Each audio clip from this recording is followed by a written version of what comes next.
बापूजी कुछ ही दिनों में शरीर छोड़ने वाले हैं। आपने कल्कि कांड के बारे में सुने होंगे। कल्कि कांड क्या था?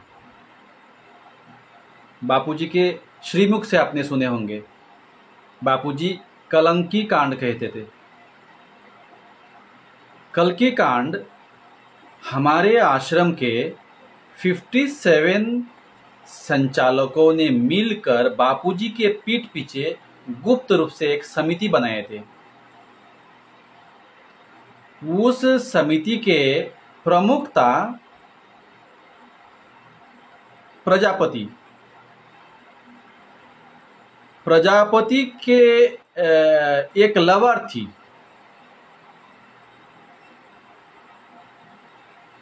इनका यह कहना था कि बापूजी कुछ ही दिनों में शरीर छोड़ने वाले हैं और प्रजापति के लवर के पेट से, प्रेमिका के पेट से बापूजी फिर से कल्कि अवतार के रूप में जन्म लेंगे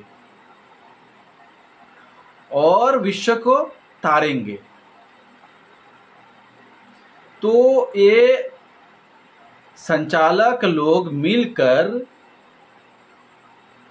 ज़्यादा से ज़्यादा संख्या में लोगों को अपने समिति में जोड़ना शुरू कर दिए थे। अंदर ही अंदर ये सब चल रहा था। बापूजी के जितने बड़े बड़े प्रभावशाली धनवान साधक देश विदेश के साधक थे, उनको गुप्त रूप से मिलने के लिए बुलाते थे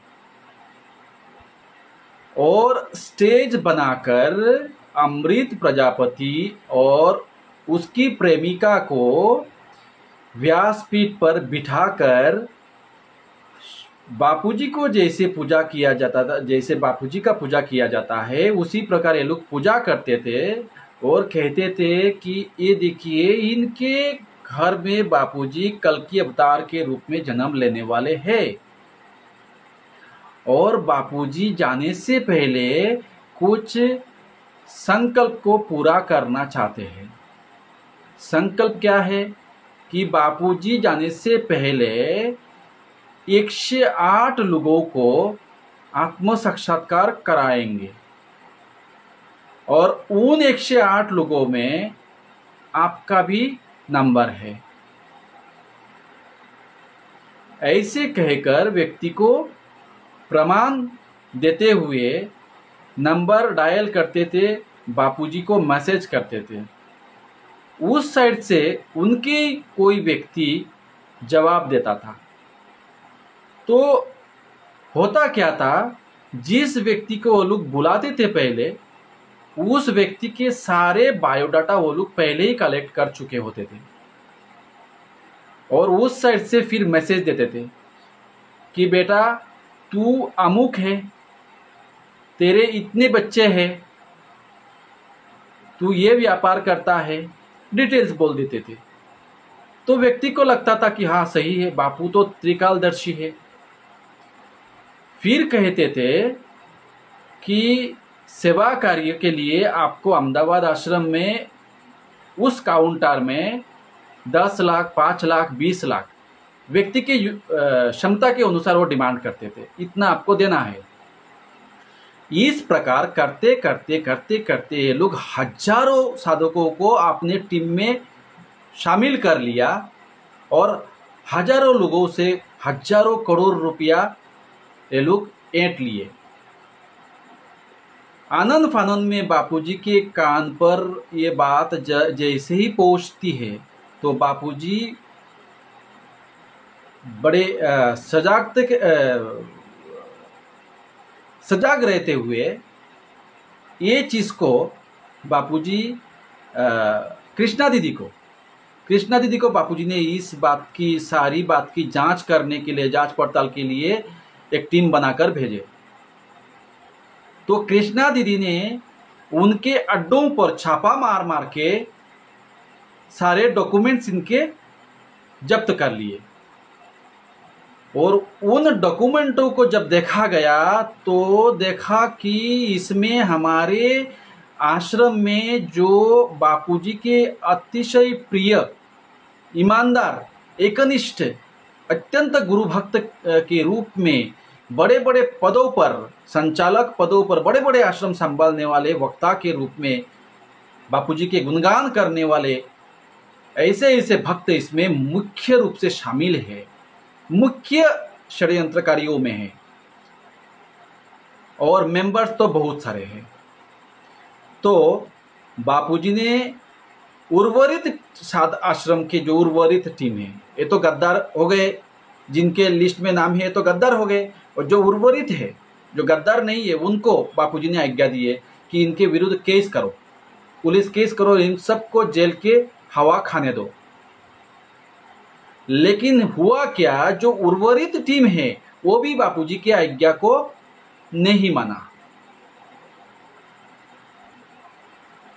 इन्होंने सबने मिलकर सारे जो 56 जो संचालकों के षड्यंत्र है, वो पाप है, वो एक व्यक्ति के ऊपर डाल दिए और उस एक व्यक्ति को आश्रम से निकाल के बापूजी को ये कह दिए कि बापूजी यही सब कुछ था, इसको निकाल दिए, बात खलास।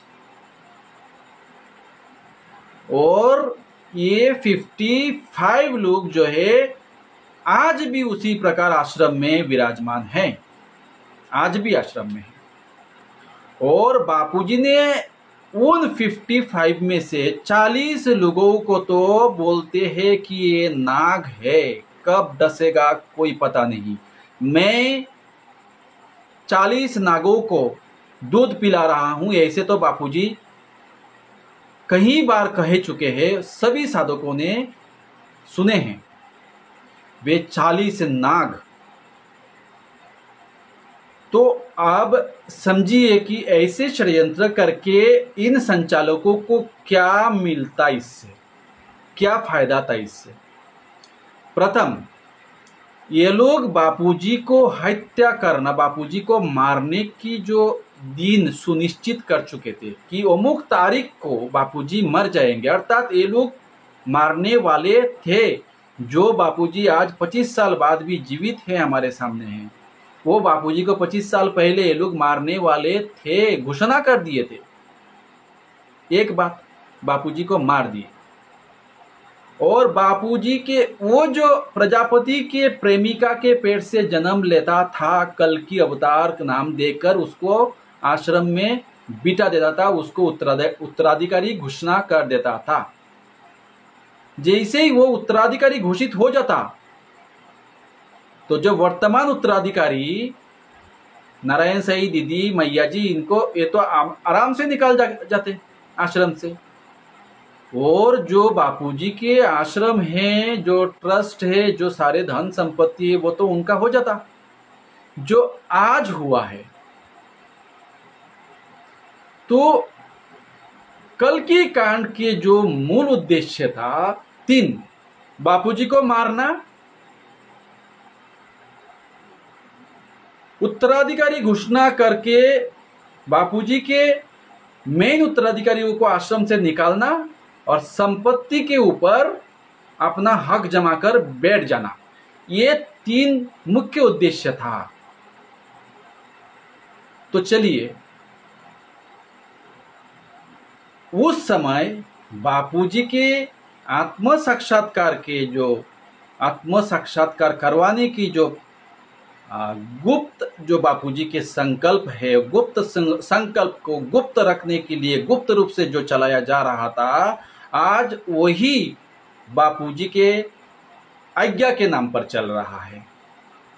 आज्ञा के नाम पर बापूजी के सारे चीजों को गुप्त रखा गया। बापूजी के केस कौन देख रहा है, बापूजी के साथ क्या हो रहा है, वकील कौन है, बापूजी के धन संपत्ति कहाँ है, सारे चीज गुप्त रखा गया है। बापूजी के बाद ट्रस्ट में मुख्य कौन है, किसके हाथ में सारे चीजों की चाबी है, धन संपत्ति का किस प्रकार उपयोग किया जा रहा है, सारे चीज गुप्त रखा गया। उसी प्रकार कल्कि कांड के जैसा आज के स्थिति में आइए।